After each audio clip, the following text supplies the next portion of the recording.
এটা এটা তো বিজয়ের গান। তোমরা কোত্থেকে শিখলে? এই গান তো আমরা বিজয়ের কাছেই শুনেছি। ইনফ্যাক্ট আমরা সবাই একসঙ্গে ট্রেনে এসেছি। 5 বছর পর আজ বিজয় ও সোনালীকে খুঁজতে এখানে এসেছে। প্রিয়া তুই আমাকে কি জাদু করে দিলি রে, বুঝতে পারি না আমি কি মোহিনী দিলি রে। প্রিয়া তুই আমাকে কি জাদু করে দিলি রে,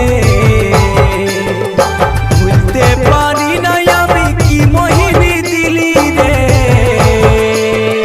মরে যাব সোনা রে, তুই ছাড়ে চলে গেলে রে।